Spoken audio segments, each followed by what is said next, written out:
लगातार उनके सुख दुख में उनका साथ देने की कोशिश करती हूँ, उनकी हर समस्या का समाधान करने की कोशिश करती हूँ। उन्होंने मुझ पर काफी भरोसा जताया है, तभी तो पार्टी ने भी भरोसा जताया है। तो आने वाले दिनों में जनता मुझे चुनेगी, मुझे पूरा यकीन है, मैं उनके लिए काम करूंगी। आप गुरु जी से मिले, क्या बात? गुरु जी ने आशीर्वाद दिया, उनका आशीर्वाद ही बहुत बड़ी संपदा है हम लोगों के लिए, और हमें पूरा विश्वास हो गया है कि मैं निश्चित रूप से जीतूंगी और जनता के लिए काम करूंगी। आपके अपोजिट मतलब कि आपके कंटेस्ट में जी, जो एक वेटरन बीजेपी लीडर हैं जो 7 बार से जी जी देखिए, जनप्रतिनिधि को जनता की आवाज सुननी चाहिए, और ये राजधानी है, राजधानी की क्या हालत है आप लोगों से छिपी नहीं है। जब जनता ने इतनी बार मौका दिया है तो निश्चित रूप से इसे सुधारना चाहिए था, बड़े विजन के साथ काम करना चाहिए था। हमारे माननीय हेमंत सोरेन जी ने बहुत कम समय में इतना बड़ा फ्लाईओवर बना के दिया, और इतनी सारी योजनाएं, अभी उन्होंने कहा कि 12 फ्लाईओवर बनाएंगे, यहाँ जाम से छुटकारा दिलाया कई इलाकों को उन्होंने। तो हमें उनके सपनों को पूरा करना है, और बड़े विजन के साथ, और जनता की जो छोटी छोटी रोजमर्रा की समस्या है उनको दूर करना है, उनको भी, और इस राज्य को आगे बढ़ाने में अपनी सरकार का, महागठबंधन का और अपनी पार्टी का हाथ बटाना है। आप राजधानी की प्रत्याशी जी, क्या राजधानी के बारे में आपका क्या नजरिया है, कैसा होना चाहिए? देखिए, यहाँ जन्मी हूँ, पली बढ़ी हूँ, तो जाहिर सी बात है कि इसको संवारने का भी एक जुनून है। इसे संवारूंगी और इसमें रहने वाले तमाम लोगों को खुशहाल बनाने में अपनी पार्टी और अपने माननीय मुख्यमंत्री जी का हाथ बटाऊंगी। में पोल्यूशन का स्तर हो, AQI बढ़ना हो, ये सब दिल्ली वाले देख रहे हैं। दिल्ली वालों को पता होना चाहिए कि चाहे यमुना का प्रदूषण हो, चाहे दिल्ली की हवा का प्रदूषण हो, इसके पीछे एक ही कारण है, और वो है भारतीय जनता पार्टी की गंदी राजनीति। आज दिल्ली के पानी में, यमुना में प्रदूषण क्यों हो रहा है? क्योंकि हरियाणा और उत्तर प्रदेश अपना इंडस्ट्रियल अनट्रीटेड वेस्ट यमुना नदी में भेज रहे हैं, वजीराबाद बैराज पे भेज रहे हैं, कालिंदी कुंज बैराज पे भेज रहे हैं। हमने देखा कि किस तरह से कालिंदी कुंज बैराज पे लगातार झाग बन रही है, कैसे सिर्फ अभी दिवाली और छठ के समय बन रही है, क्योंकि जानबूझकर इस समय हरियाणा और यूपी का गंदा पानी, इंडस्ट्रियल वेस्ट का पानी दिल्ली भेजा जा रहा है। उसका एक और उदाहरण हम कल से भी देख रहे हैं कि वजीराबाद बैराज पे जो यमुना का पानी भेजा जा रहा है, उसमें अमोनिया का लेवल बहुत बढ़ गया। कल शाम तक 3 ppm पर अमोनिया का लेवल पहुंच गया, एक ऐसा लेवल जिस पर वाटर ट्रीटमेंट प्लांट में पानी ट्रीट ही नहीं हो सकता। और उसके कारण आज जहां पर हम हैं, Wazirabad water treatment plant, Sonia Vihar water treatment plant, Bhagirathi water treatment plant, सब में गंदा पानी, पोल्यूटेड पानी हरियाणा द्वारा DD2 और DD8 ड्रेन्स में इंडस्ट्रियल वेस्ट वाला पानी छोड़े जाने की वजह से यमुना प्रदूषित हुई और दिल्ली के लोगों तक पानी नहीं पहुंचा।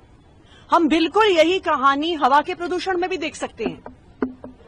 एक तरफ पंजाब है जिसने 2021 से 2023 में अपनी स्टबल बर्निंग आधी कर दी, और 2023 से 2024 में 25% और कम कर दी, और दूसरी तरफ हरियाणा और उत्तर प्रदेश हैं जहां पे लगातार स्टबल बर्निंग, पराली जलाने के इंस्टेंसेस बढ़ते जा रहे हैं।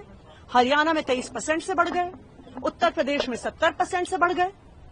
तो ये बिल्कुल साफ है कि भारतीय जनता पार्टी दिल्ली वालों से इतनी नफरत करती है कि वो हरियाणा को और उत्तर प्रदेश की अपनी सरकारों को दिल्ली वालों के खिलाफ एक हथियार के तौर पे इस्तेमाल कर रही है। मैं भारतीय जनता पार्टी से कहूंगी कि आप आम आदमी पार्टी से नफरत करते हो, दिल्ली के लोगों से नफरत क्यों कर रहे हो? दिल्ली के लोगों को जहरीला पानी, जहरीली हवा क्यों दे रहे हो? और मैं दिल्ली के लोगों को भी ये बताना चाहती हूं कि चाहे कितनी भी गंदी राजनीति भारतीय जनता पार्टी करे, आम आदमी पार्टी की सरकार अरविंद केजरीवाल जी के मार्गदर्शन में इनकी गंदी राजनीति, इनके द्वारा बनाई गई समस्याओं का समाधान निकालेगी। कालिंदी कुंज पर भी ये लोग जहरीला पानी भेज रहे हैं, हम वो जहरीला पानी साफ कर रहे हैं। ये हरियाणा में पराली जला रहे हैं, हम दिल्ली में हर संभव कदम उठा के, चाहे वो वाटर स्प्रे हो, चाहे स्मोक गन्स हो, हर संभव कदम उठा के हम दिल्ली का प्रदूषण कम कर रहे हैं। और सबको पता है कि मारने वाले से बचाने वाला ज्यादा बड़ा होता है। ये मैं भारतीय जनता पार्टी को भी बता दूं कि आप दिल्ली वालों को मारने की कोशिश कर रहे हैं, आम आदमी पार्टी और अरविंद केजरीवाल जी दिल्ली वालों को बचाने की कोशिश कर रहे हैं। WTP बंद होने की बात है कि प्रोडक्शन में कितना उससे फर्क पड़ा है, कहाँ सप्लाई बाधित हुई है? देखिए, 3 प्लांट्स में प्रोडक्शन पर फर्क पड़ा है। एक वजीराबाद वाटर ट्रीटमेंट प्लांट, एक Sonia Vihar water treatment plant और एक भागीरथी वाटर ट्रीटमेंट प्लांट।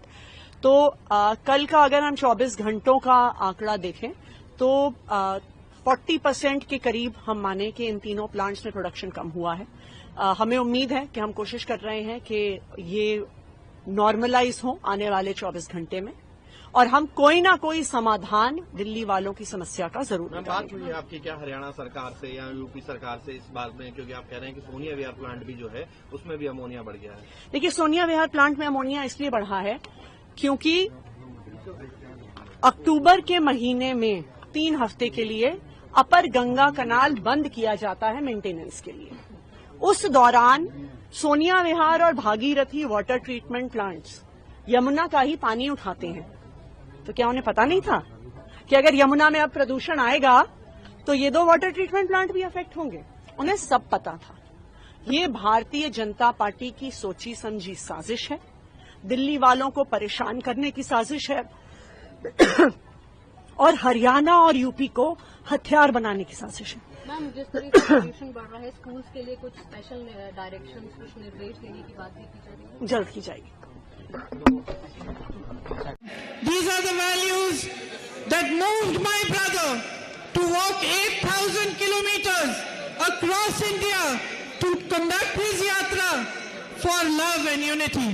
ഈ മൂല്യങ്ങളാണ്, സത്യത്തിന്റെയും നീതിയുടെയും തുല്യ മൂല്യങ്ങളാണ് എന്റെ സഹോദരനെ ഈ രാജ്യം മുഴുവൻ 8,000 കിലോമീറ്ററുകൾ നടക്കാൻ എന്റെ സഹോദരനെ പ്രേരിപ്പിച്ചത് ഈ മൂല്യങ്ങളാണ്. He could not have done that without your support. എന്റെ സഹോദരന് ഈ രാജ്യം മുഴുവൻ നടക്കുക എന്ന കാര്യം ഒരിക്കലും നിങ്ങളുടെ പിന്തുണയില്ലാതെ ചെയ്യാൻ സാധിക്കുമായിരുന്നില്ല. My sisters and brothers, you stood by my brother when the whole world was turning its back on him. വയനാട്ടിലെ എന്റെ പ്രിയപ്പെട്ട സഹോദരി സഹോദരന്മാരെ, ഈ ലോകം മുഴുവൻ എന്റെ സഹോദരനെ പിരിഞ്ഞപ്പോൾ നാട്ടിലെ എന്റെ സഹോദരി സഹോദരന്മാരായ നിങ്ങൾ അദ്ദേഹത്തോടൊപ്പം നിന്നു.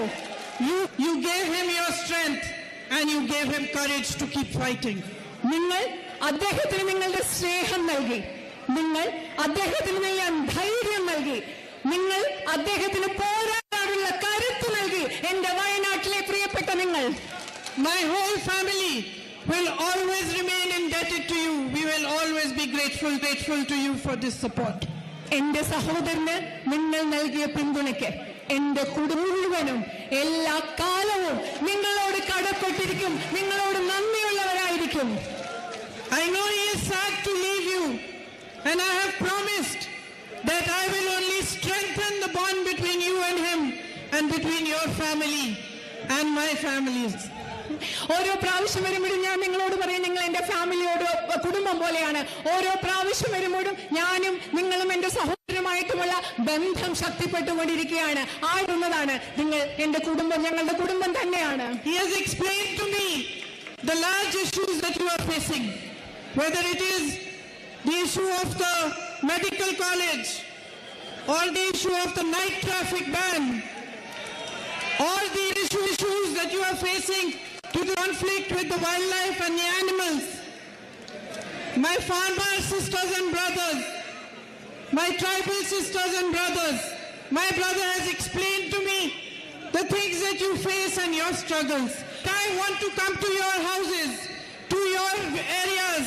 I want to come and understand straight from you also what issue you face and how we can together help to resolve them and how we can tackle them. വയനാട്ടിലെ എന്റെ സഹോദരി സഹോദരന്മാരെ, देखिए, ये कहना चाहूंगी, साक्षी मलिक बेबुनियाद आरोप लगा रही है और कल को ये भी कह सकती है कि नहीं यौन शोषण के आरोपी बबीता ने लगवाए, और उसके बाद फिर ये भी कह सकती है कि नहीं शोषण ही बबीता फोगाट ने किया है।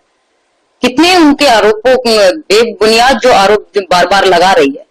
साक्षी मलिक ये भी कह सकती है कि नहीं गंगा में बहाने का मेडल जो देश के मेडल थे वो गंगा में बहाने का प्लान भी बबीता का था। प्रधानमंत्री के घर के बाहर जिस तरह से जो देश का सम्मान जो सबसे बड़े अवार्ड जो थे वो रखने का भी प्लान बबीता ने दिया था।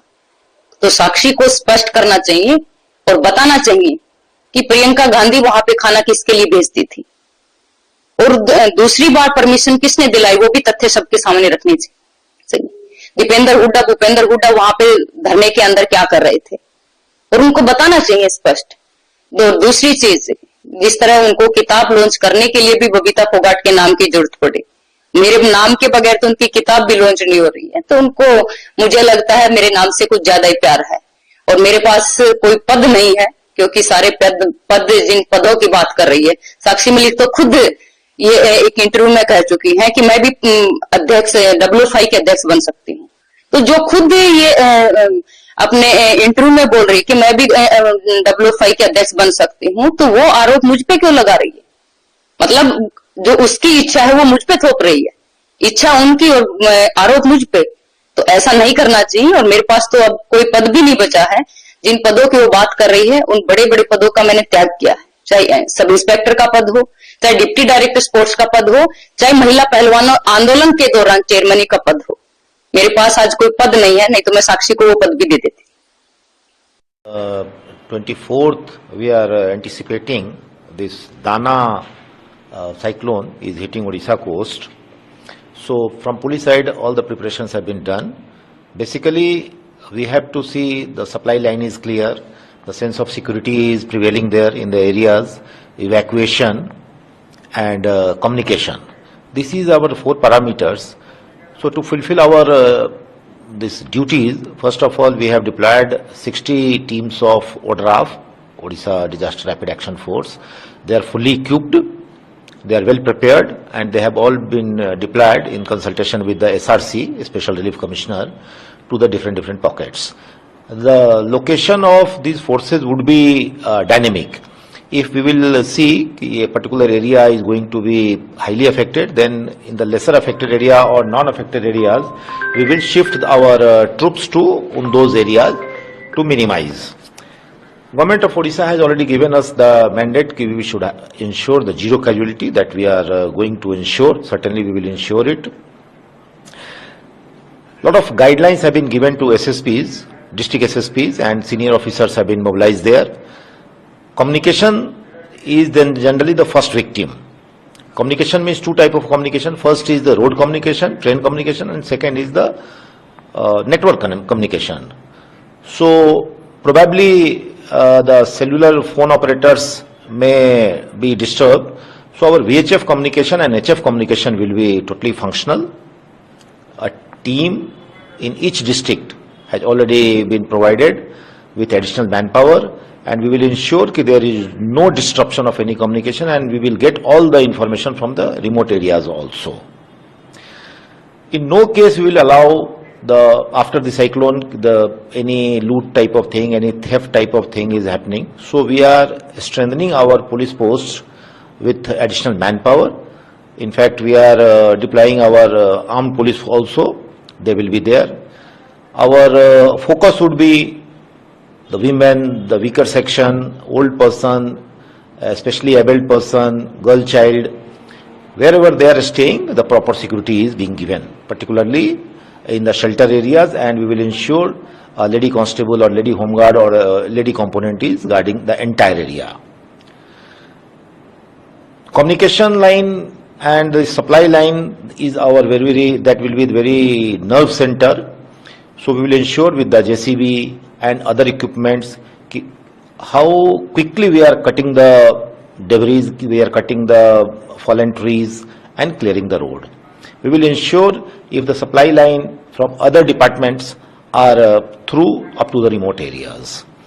Overall, the Odisha police is committed to assist the district administration, and we will shoulder with them to minimize the problems of the public in Odisha, particularly in coastal areas.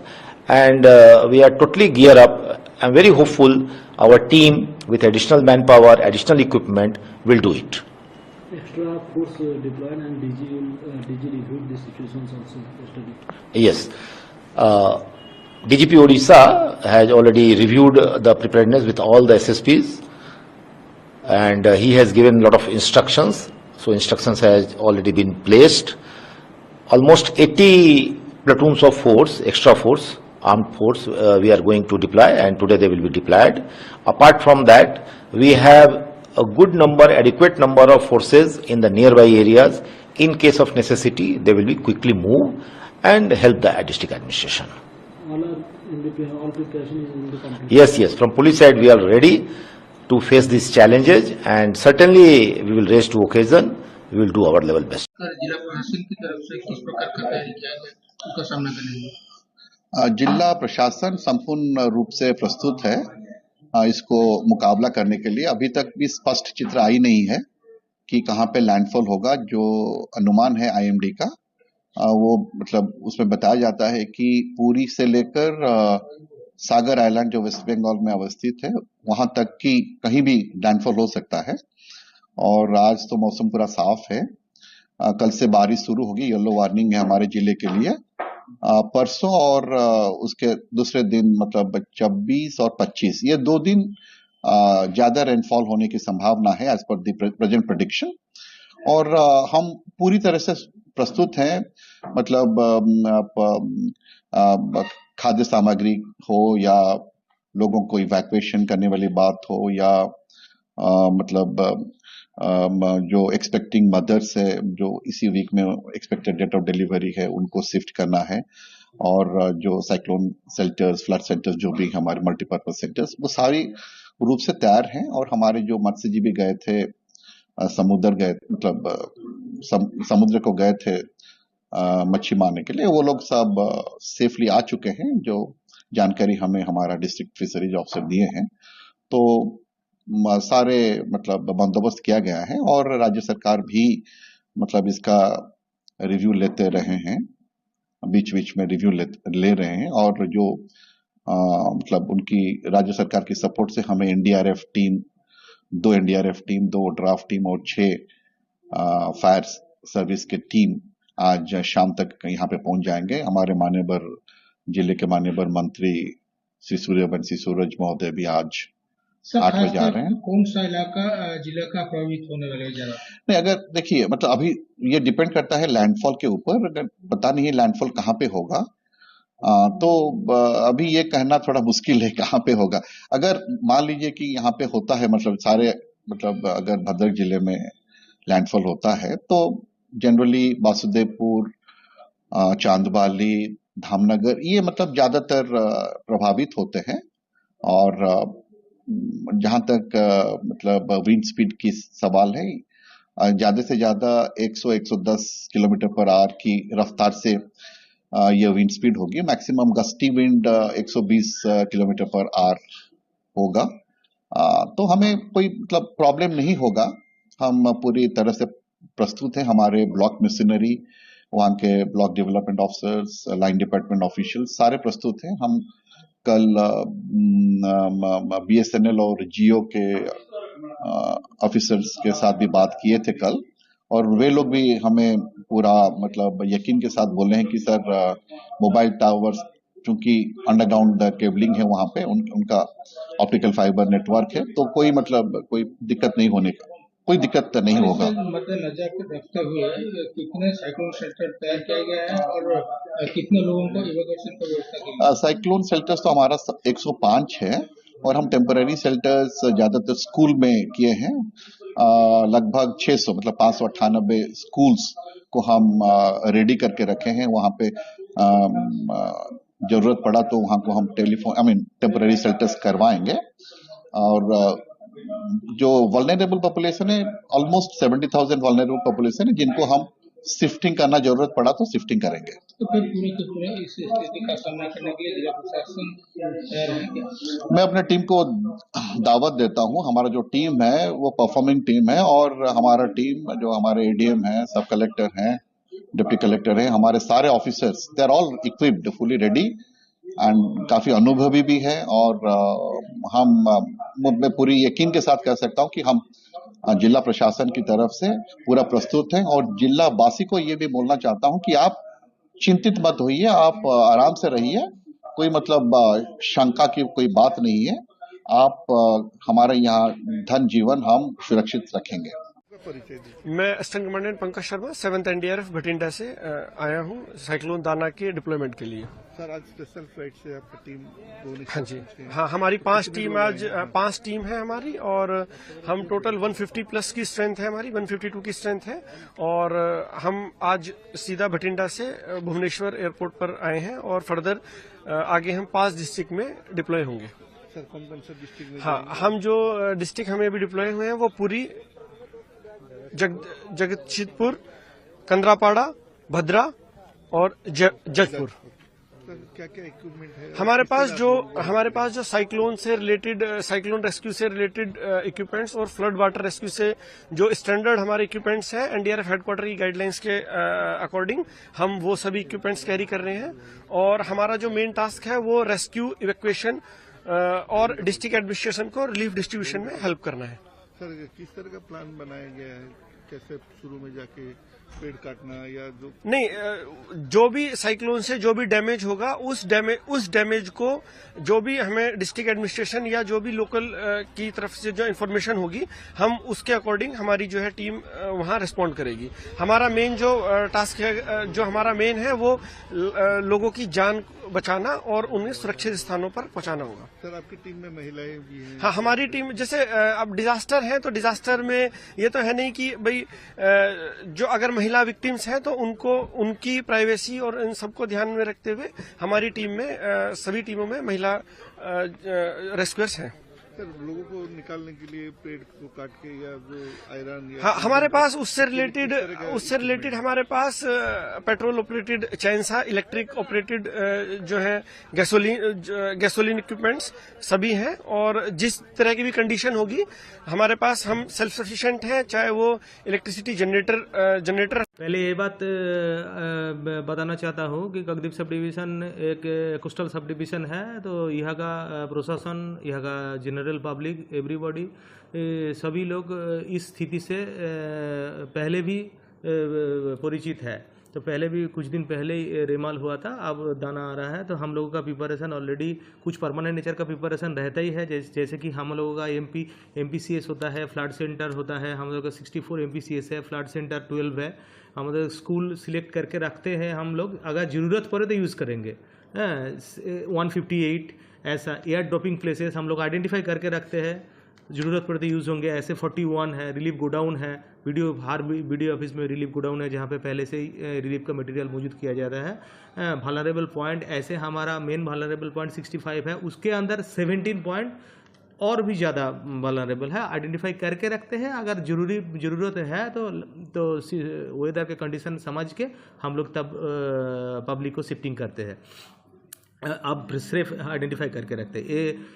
इसके बावजूद तो जो polythene seat मतलब जो त्रिपाल वो भी sufficient video का गोडाउन में दिया हुआ है।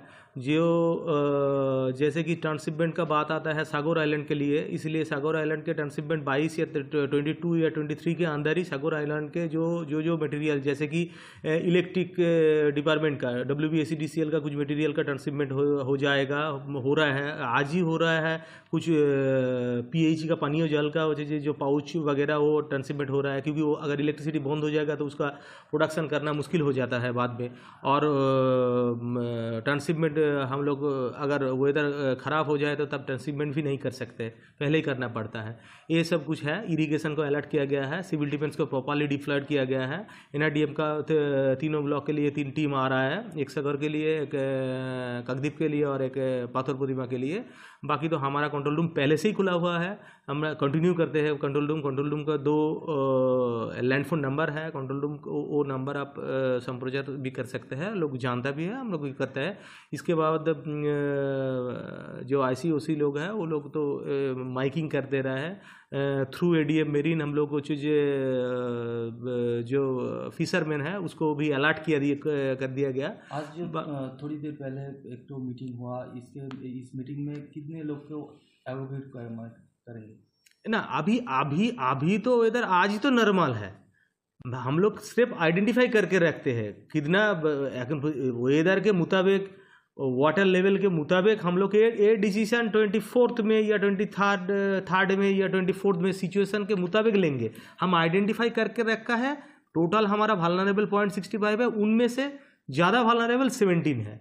उनमें से कुछ जगह ऐसे ही आप भी जानते हैं, और जो आइडेंटिफाइड है कुछ जगह ऐसे ही सेंसिटिव है, जैसे कि सागर का घोड़ामाड़ा आइलैंड, जैसे कि नामखाना का मौसूनी आइलैंड, जैसे कि ये कि हम लोगों का पत्थर प्रतिमा का गोवर्धनपुर एरिया, ये सब जो जगह तो मैंने समय आने हम लोग आइडेंटिफाई करके रखा है। वीडियो उसका टीम को मैंने ये करके रखा है, सेंसिटाइज करके रखा है। समय आने पे उन लोगों को हम लोग नियरेस्ट कोई स्कूल या MPCS पे ले आएंगे, और वहाँ पे तब तो ग्राउलिंग किचन भी चलेगा, तब वो बात स्थिति के अनुसार होगा। अभी तो इवैक्यूएशन अभी तो नहीं हुआ, आज तो 22, अभी तो वेदर अभी तक नॉर्मल है।